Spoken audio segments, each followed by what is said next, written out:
Hello and welcome. I'm Joseph Hoffman, and in this lesson, we're going to learn how to play In the Hall of the Mountain King.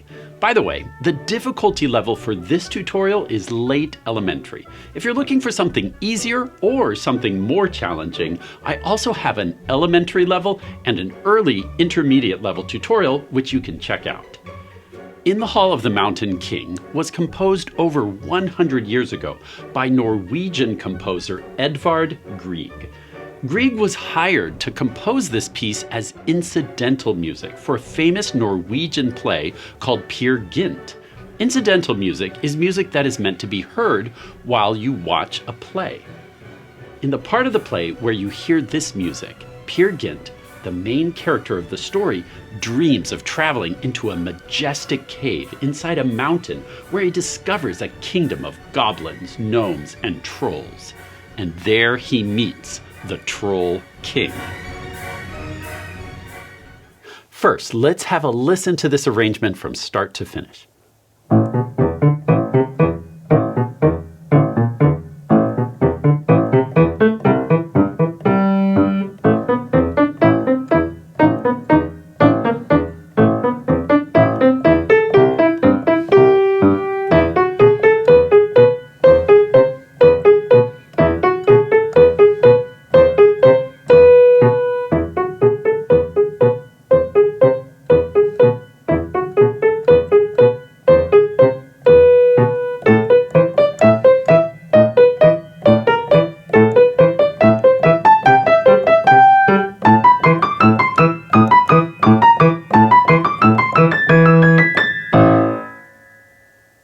The sheet music, by the way, for In the Hall of the Mountain King is available for you to print and download so you can learn this even faster and have your own copy. Go to the Hoffman Academy website to get your sheet music. Now, let's check out the score. You'll notice both hands are marked bass clef. So both hands are going to be in this lower part of the piano. Looking at the right hand part, you'll see we're just one step above this ground G line. If here's middle C, right hand's got to start all the way down here on this A. And now looking at the left hand, notice that we've got 3 ledger lines down. The bottom line of bass staff is ground G, and then each ledger line is a skip down. So that places the left hand also on this very low A. Right hand also begins on A. Checking out the left hand part, you'll notice we just alternate A to E, A to E. And it's easy when you see a pattern to just get lazy and assume that goes forever. But can you find where it changes? Point on your screen. If you're pointing here in measure 4, you're correct.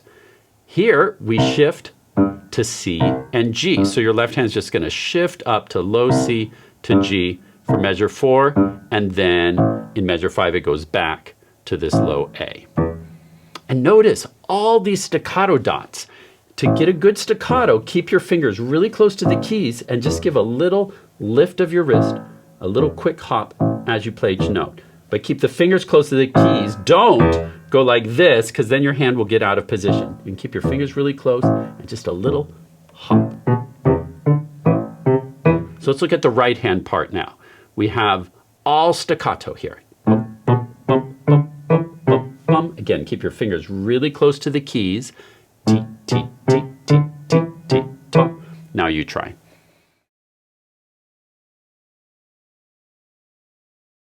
Now notice here in measure 2, finger 4 has to come to this D sharp.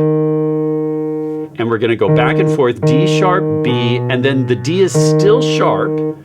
Bum, bum, bum. Now you try. Good.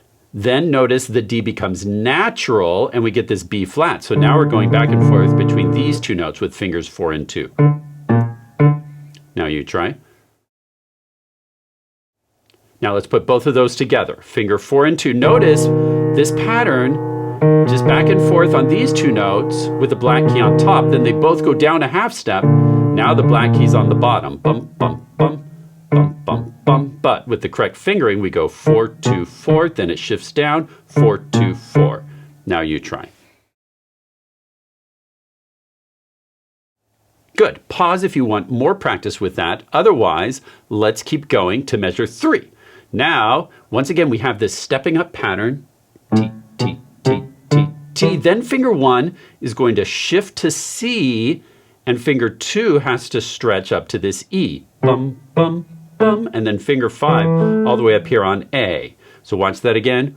1 and 2 and 1. Shift. Bum, bum, bum. Notice I did a pause there for that shift, and you might give yourself some time to make that shift. 1 and 2 and 3, shift, bum, bum, bum. Eventually we'll take out that pause. But at first, give yourself time to find this new position. Pause and work on measure 3 until you can play it like that, then press play to go on.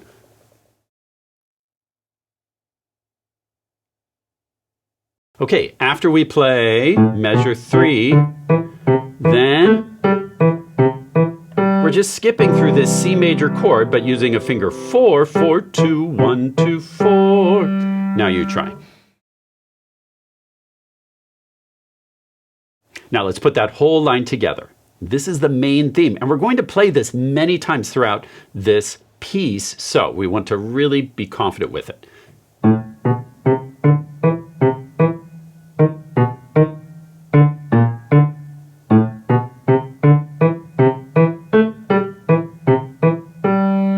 Notice it's marked pianissimo, so I probably played it too loud. Play it as quietly as you can with a very, very crisp, light staccato sound.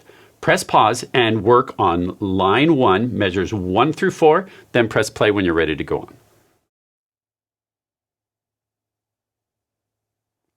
Now, you might want to practice this hands alone for a couple of days to get really confident, but then when you're ready, you can put it hands together.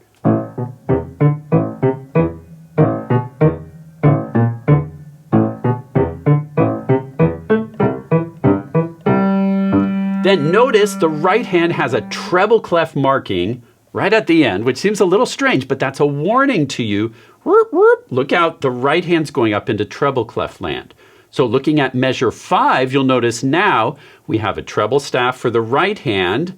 Where is that first note? It's 2 ledger lines down. That first ledger line is middle C. 1 extra skip down brings us to A, but now we're on this A. Remember, we started way down here. Now the right hand is up 1 octave. Left hand stays down low here, so now our hands are further apart. And if you'll scan measures 5 through 8, you'll see the notes are exactly the same, but now 1 octave higher for the right hand. And now it's marked piano, a tiny bit louder, and then we get this crescendo. So we can build up a little bit there. All right, now pause and work on line 2 on your own. You can try just right hand alone if you like, or if you want to challenge yourself, you can try it hands together. It's up to you. Play through line 2 once, and then press play to go on.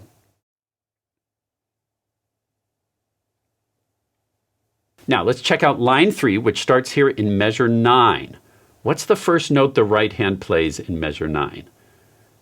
If you said E, you're correct. Finger 1 goes to E, and you'll notice some sharps in here. We have E, F sharp, G sharp, A, B. We're stepping up in the E major pentascale. Left hand, what note do we start on? We're 1 ledger line below ground G, so left hand's also on an E, and we're going back and forth with these fifths again. So let's try just the right hand part. Now you try.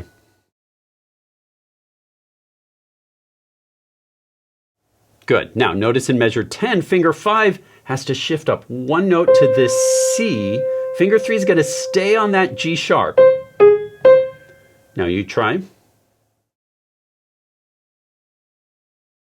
Good. And that interval sounds a little bit gnarly. This is when the trolls are getting really excited.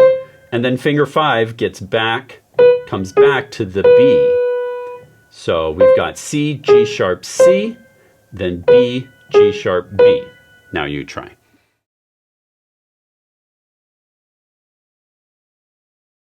Good, then going on.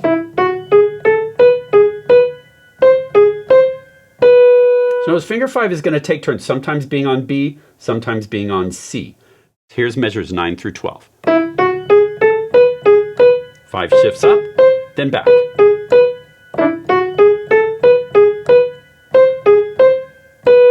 Notice finger 3 always stays on that G sharp. It's only your finger 5 that is shifting up and then back down.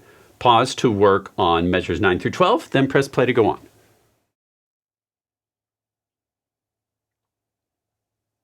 When you're learning a new piece or song, always look for patterns, but also watch for where those patterns break. Look at the left hand. We've got this fifth going back and forth from E to B, E to B. Where does that pattern break? Can you find it and point to it? If you're pointing here in measure 10, you're correct. Now we go up a sixth to C and then back to the B.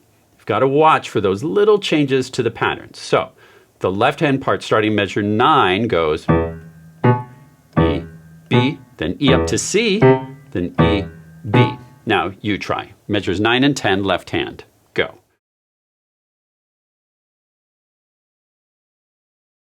And then hands together we get.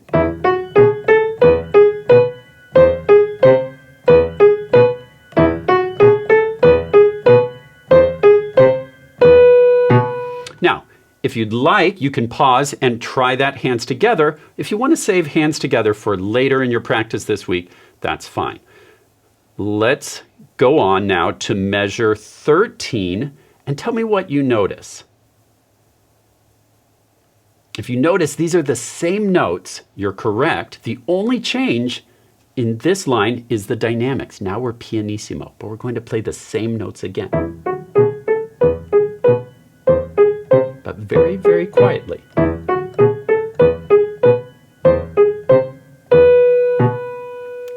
All right, and then let's look at measure 17. Here we have marked poco a poco accelerando. Now, poco a poco means little by little. Accelerando, a lot of times, if you see an Italian word in music, you can think of an English word that's kind of similar, which is often a good clue to what the Italian word means. This word looks a lot like accelerate in English, which means to get faster. And that's exactly what it means in Italian as well. Poco a poco accelerando means little by little speed up. So we're not going to suddenly go faster, but just like pushing on the gas a little bit at a time, we're going to speed up from 30 miles an hour to 40 to 50 to 60 to 70. And by the end, we're going to be going quite fast. It's like the goblins and gnomes are getting kind of out of control here in their dancing. So notice, now where is the right hand? Now we're on this A. Remember, here's my middle C. So we keep traveling up octaves. Our right hand started here, then we went here on line 2, then we went here on line 3 and 4, and now we're up to this A. The left hand also is coming up as well. Now we're on this A. Left hand started out down here. Left hand's come up 1 octave. Now here in measure 17, here's our position. Same notes that we had before though. We're gonna start speeding up. By the way, I don't expect you to play it that fast on day 1. To get to a fast speed, you've got to practice slow first. So I'm just showing you what it's going to sound like once you've gotten really confident. If you try to play it fast today, it might be a mess. Just take your time building up confidence, and then you can do the accelerando. We're on page 2 now, line 1 of page 2, and then the very last line, you'll notice this 8VA marking. 8VA pushes you up 1 octave higher, and so the right hand now jumps up 1 more octave, left hand's going to stay here. We're now marked forte.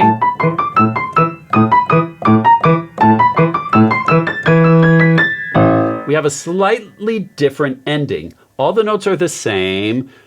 Here in measure 23, but then here's where it changes. Now finger 3 comes to this G sharp, left hand plays this E, and we go through this E major triad, way up high, bum, bum, bum, bum. Remember that G is still sharp, bum, bum, bum, bum, bum. We come down to this low A, and I suggest holding your thumb and finger 3 together so you can get a really strong accent on that low note and just drop with a lot of strength on that low A. Let's listen to that last line. I won't do the accelerando this time so you can hear the notes really clearly.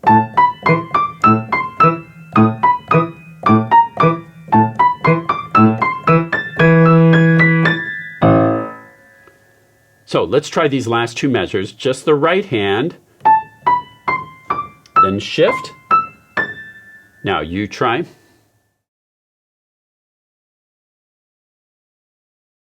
Good, then after we do those 3 notes, after that shift, then 3 comes to that G sharp. And then let's just try these first 4 notes. Bum, bum, bum, bum. Now you try. And then we just step down to that A. So let's put that all together. Bum, bum, bum, bum, bum. Now you try. Let's put that all together. Shift, shift. Pause to work on those 2 measures, just right hand alone. Don't forget to do the 8 VA or 1 octave higher. Pause to work that out on your own, then press play to go on. So then adding in the left hand, we get then low note. Great job learning how to play In the Hall of the Mountain King. Thanks for watching and happy practicing. Croak, croak, croak, croak, croak, croak, croak. Rawr, rawr, rawr. Tweet, tweet, tweet. Croak, croak, croak, croak, croak, croak, croak. Quack, squawk. Bite, bite. Moo.